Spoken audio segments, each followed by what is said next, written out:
பாபாவின் அருட்கரங்களால் அளித்த ஒரு விபூதி பொட்டலத்தை ஷாமா தன் வீட்டு பூஜை அறையில் பத்திரமாக வைத்திருந்தார். ஒரு முறை அவர் வீட்டை பழுது பார்த்து வெள்ளையடிக்கும் வேலை நடைபெற்றது. அந்த சமயம் அவர் வேலை விஷயமாக பம்பாய்க்கு செல்ல வேண்டிய கட்டாயம் ஏற்பட்டதால் அங்கு சென்று விட்டார். அன்று இரவு பாபா ஷாமாவின் கனவில் தோன்றி, ஷாமா, நீ பாதுகாத்த என் உதி பொட்டலம் உன் வீட்டுக்கருகிலுள்ள குப்பை தொட்டியில் கிடக்கிறது. உடனே வீட்டுக்கு சென்று அதை பாதுகாத்து வை என்றார். ஷாமா உடனடியாக பம்பாயிலிருந்து கிளம்பி வீட்டுக்கு திரும்பினார். பூஜை அறை பழுது பார்க்கப்பட்டு படங்களெல்லாம் மாட்டப்பட்டிருந்தன. பூஜை பொருட்களில் பலவும் இடம் மாற்றி வைக்கப்பட்டிருந்தன. ஆனால் பாபாவின் உதி பொட்டலத்தை மட்டும் காணவில்லை. விரைந்து சென்று வீட்டுக்கு பக்கத்தில் இருந்த குப்பை தொட்டி அருகே தேடினார். அதிர்ஷ்டவசமாக உதி பொட்டலம் கிடைத்தது.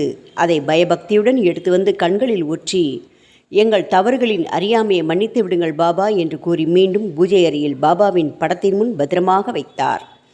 அயராத கண்காணிப்புடன் கூடிய எனது பார்வை என்னை நேசிப்பவர்கள் மீது எப்போதும் இருக்கும் என்ற பாபாவின் கூற்று இதன் மூலம் தெளிவாகிறது. ஓம் சாய்ராம்.